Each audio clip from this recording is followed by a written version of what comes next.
All right, so I got a couple updates for the public here today. Just to remind people, on December 23rd, Mr. Hudson was murdered in a Mall of America. Mr. Adams Wright was arrested for that, along with some other people.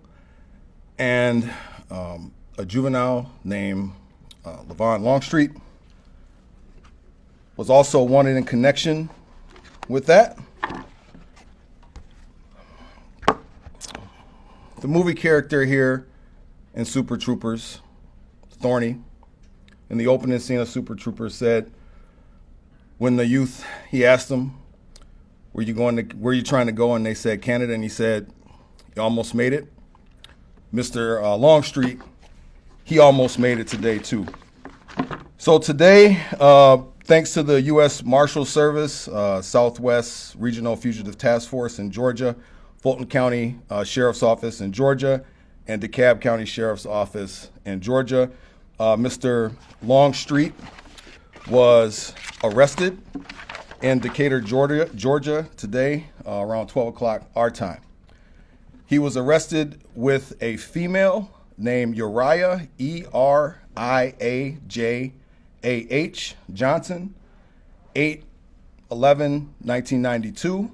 She was arrested for aiding an offender at the same address as Mr. Longstreet. And Richard Devon Johnson, these are all people out of Georgia, was also arrested at that address on an assault warrant out of Georgia, and his birth date is 8/18/1991. And again, Mr. Longstreet's charge is second-degree murder and second-degree assault. At 1:05 p.m. today in Golden Valley, we arrested Erica McMillian, who is Mr. Longstreet's mother. And I said, anybody that helps him is going to get locked up. So on the 23rd, after they murdered Mr. Hudson, she drove Mr. Longstreet to Georgia. Your son kills somebody and you drive him to Georgia. If someone had murdered her son, I guarantee you she would feel differently. So she was arrested today again at 1:05 p.m. At the 700 block of Decatur Avenue North in Golden Valley. She's out of Minneapolis, and she is going to be charged with aid and abet. You cannot drive somebody who murders somebody out of state, even if it's your son. You cannot kill somebody in a mall and think you're going to get away with it. I just don't understand why people, what's wrong with some of these people. Another piece of information I want to give you today, other than, like I said, Miss McMillian, you drive your son to Georgia after he murders someone in our mall, you go to jail for aid and abet. That's the way, and I said, we're not playing here. Another revelation I want to give before I take some questions. The guns, the shell casings that were recovered at our homicide scene, labs came back that these casings match those that have been found in several shooting crime scenes in Minneapolis and St. Paul over the last year and a half. Well, this is active investigation, so I'm not going to comment on those. But again, the labs came back. The casings that were found at our homicide scene were also matched those of others that were found at shooting scenes in Minneapolis and St. Paul in the past year and a half. So with that, I'll take any questions you may have. The charges, are those juvenile charges or adult court charges? That's going to have to be for the, right now they're juvenile, but that's going to have to be for the county attorney to decide what she wants to do on that. Chief, can you comment on how the arrest went down? Yes. So in Georgia, it went down with no incident. Here in Golden Valley, our Special Investigations Unit, who are very top-notch detectives, and they are good at what they do. They arrested Miss McMillian today without incident also. Chief, can you explain how they tracked all this to Georgia? It's still together. Yeah, it's still active investigation. I wish I could, but we do investigative means. We were able to determine that she drove him down there on December 24th. Is there anyone else you're looking for in connection with the case, either aiding and abetting or directly involved? This is still active investigation, but like I said, anybody that we can determine that's helped any of these folks is going to jail. They will be going to jail when this is over, and we're going to continue to investigate this. And I fully expect that there's probably going to be some more arrests that come out of this. In the criminal complaint, there was, multiple people potentially having shots fired. Do you know specifically the arrest you made in Georgia, his involvement and what he did specifically at the crime scene? Yeah. So what we've been able to determine, and I think this was in the complaint, is that Mr. Longstreet, and we can't show his photo because he's a juvenile, and Mr. Adams Wright stood over Mr. Hudson and fired multiple rounds into his body. Both of them did. Both of them did. And yeah, I just want to have like one last message for these kids out there, man. You are better than this. I don't want to hand out orange jumpsuits. I want you to get high school graduation gowns. You are better than this. You are better than this. This is senseless, and I just want people to understand all the victims' families, the suspects' families. This affects a lot of people, and these kids, you are better than this, and I don't know what else to say about that.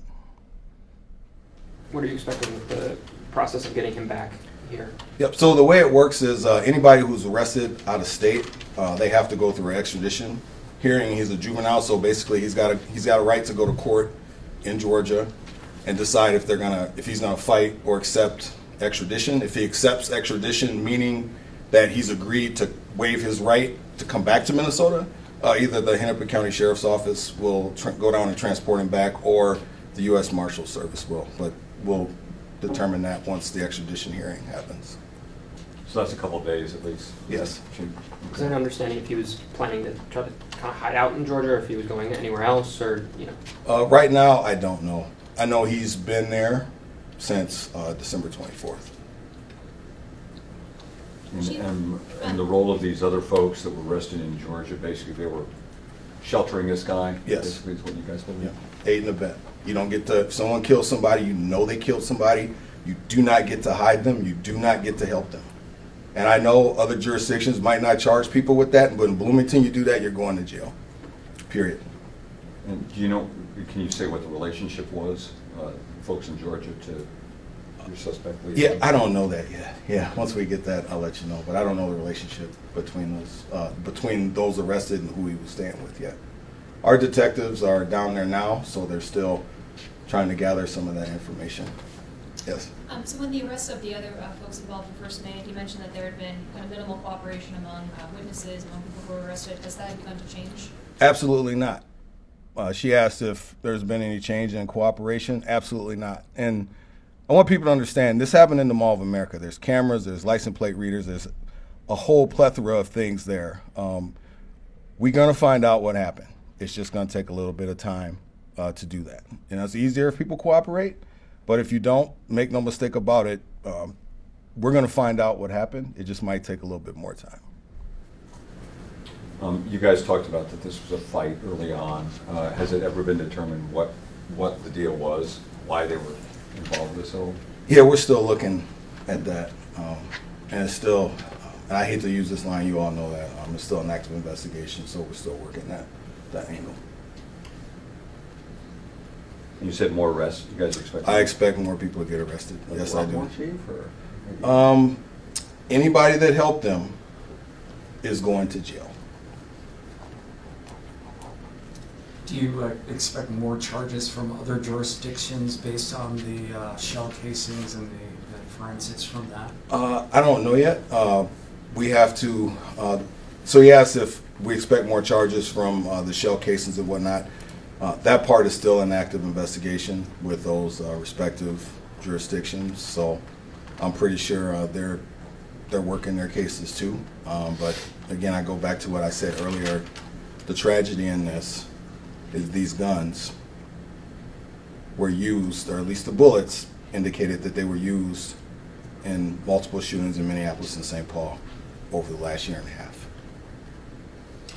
Do you feel like this is a bigger issue, or do you think it's a small group of people causing a lot of crimes and harm to the community? Ooh, that's a big question there. That's going to take more time to answer than I got right now.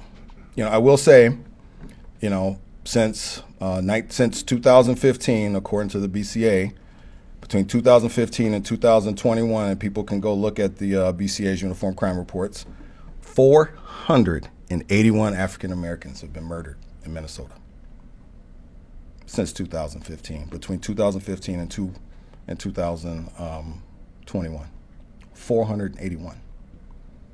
And on the flip side, I think it was somewhere in the ballpark of 360 white people. But the number that's listed for white people, I'm not sure if it includes those who are Latino in that count. So 481. And there's still, murders out there. The 3 kids that got shot over north. One person's in jail for that, but there's still 2 out. So I mean, this is, I don't know. I'm at a loss for words today. As a chief, are you frustrated with the community and the Black community, Latino communities for not cooperating with the investigations? I'm frustrated with people not cooperating. So you asked if I'm frustrated with the African American and Latino community.